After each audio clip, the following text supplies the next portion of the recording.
Does Ujam's new UFX Reverb really stand a chance in a crowded field of plugins where even free reverbs are incredibly worthy tools to have in your arsenal? We're going to seriously put Ujam's UFX Reverb through some paces, do a full review, and see if this is a reverb I'll be using regularly. So stick around. What is it that you want? I'm no traitor.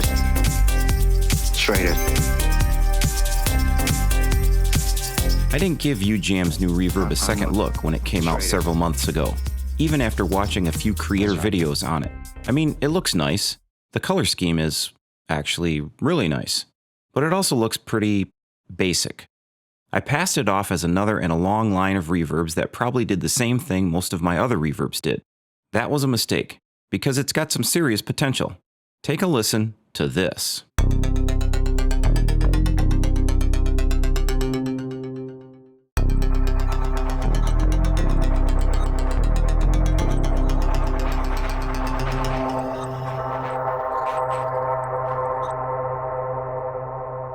So let's talk about the blue elephant in the room. That's this section here. This is what makes UFX Reverb really tick. With it, you can do some pretty wild things, like this.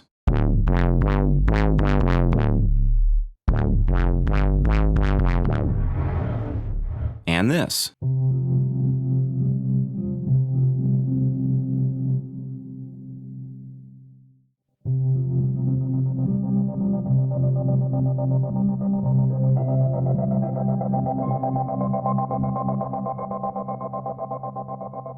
The blue section turns this ordinary reverb into a creative one. At the top are 26 filter/effect models with everything from low pass to several different amp distortion type effects and even a widening effect. All really easy to control with one knob. Below this is the finisher effect, and this has 50 different processes ranging from your basic chorus, phaser, tremolo effects to different swells and drones, gate models, and several glitch models. Plus, it's got a hardcastle mode. Combine these two knobs with the 10 reverb models, and you've got 13,000 ways to be creative. This is an amazing amount of sonic control, and it lets you create anything from a typical delay/reverb combo to some really wild hypermodulated swells and slapbacks. So standard reverbs are covered. Standard reverb plus effects are covered. Crazy, glitchy, creative reverbs are covered. And very subtle reverb coloring is covered too. That long tubey slapback preset sounds pretty wild, but when I turn the mix down to around 9 or 10%, then it changes from a blown out in-your-face effect to a subtle and slightly gritty enhancement on the delays in the original signal. Thus, you've got 13,000 ways to be crazy and insane, or refined. One letdown in the sound design category is the lack of any modulation for the controls. I'll dive into this more at the end of the video, but it's a feature I think should be a standard in 2023. The second feature that is a huge plus for this VST is of course the random die. Ujam puts their own twist on this by adding a variation knob right next to it.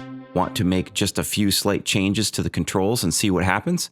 Keep that knob below 25%. The 25 to 50% range is where you'll get more moderate changes in the white zone.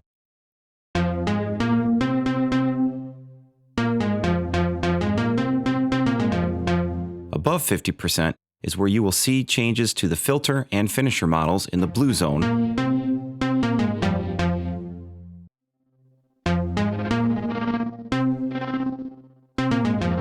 And above 75% is where you will get wholesale changes across the board, including the reverb model.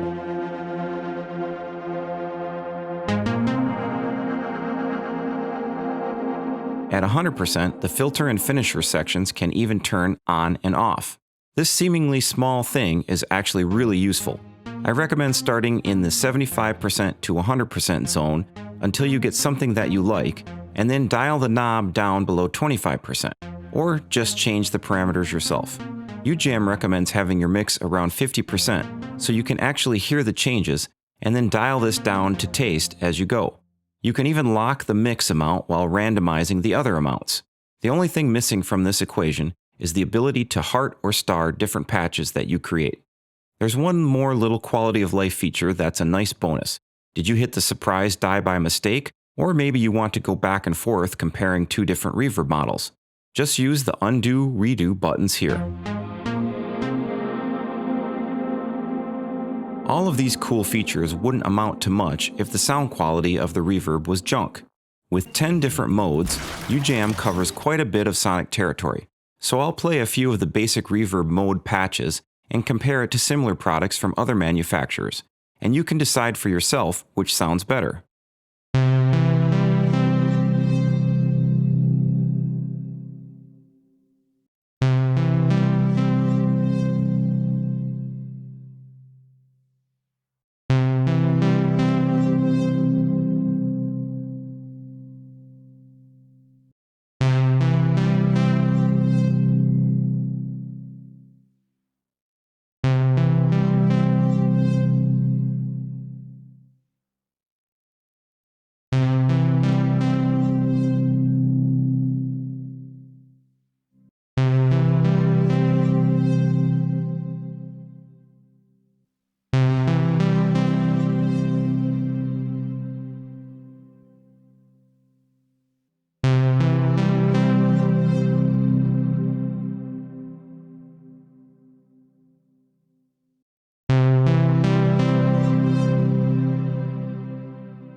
For controls, Ujam has the typical basic reverb parameters, plus it also has a duck and freeze button.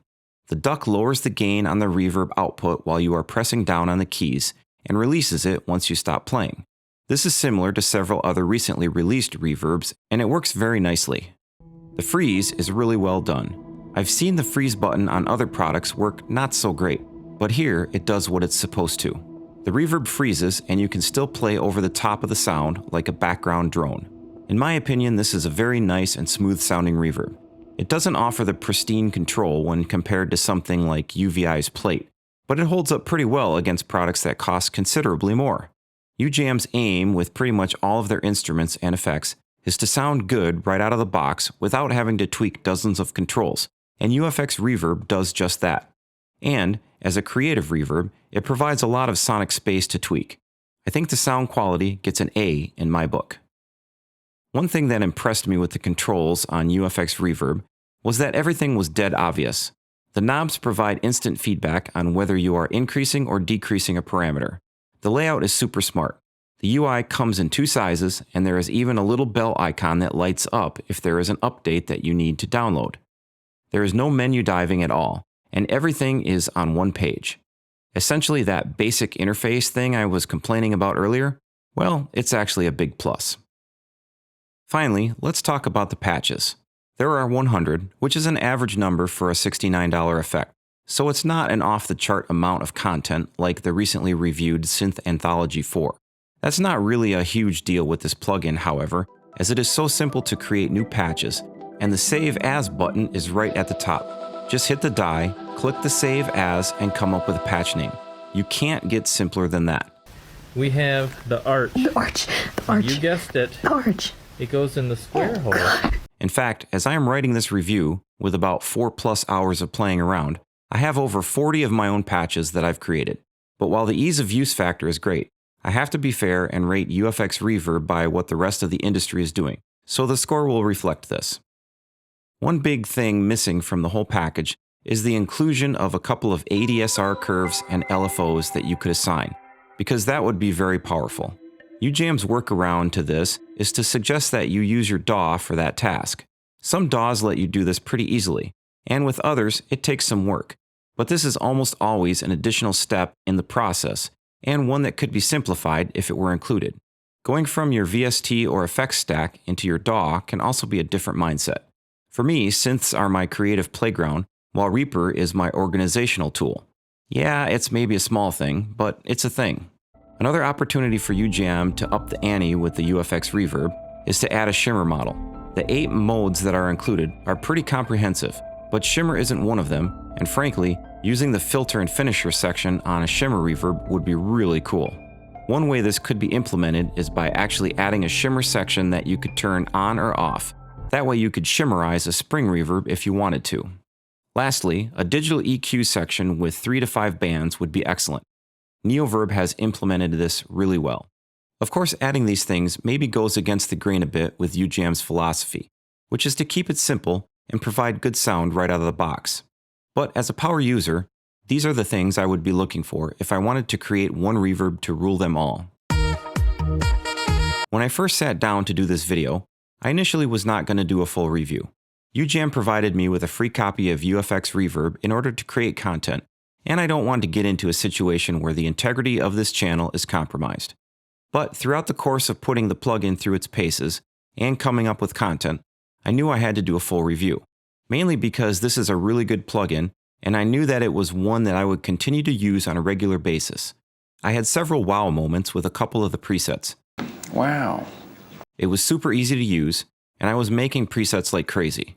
A few other VSTs that I ended up making a lot of presets for while writing content also ended up with pretty high review scores. And that, I think, is the testament to good plugin design. Will I like it? Will I use it? Will I continue to create with it? And with UFX Reverb, the answer is yes. If you want to pick up UFX Reverb, the link is in the description. Note that this is a standard non-affiliated link, because there is rightly some concern in the YouTube sphere that using an affiliate link could be construed as a conflict of interest. Instead, if you like this review, whether or not you do decide to pick up UFX Reverb, just buy me a coffee instead. So that's it for this week. Thanks for watching, and thanks for subscribing. We've sailed past the 1,000 subscriber mark, so I appreciate all the comments and even the critiques that people leave. Let me know what kind of content you guys want to see in the future, and I will see you on the other side of the mountain.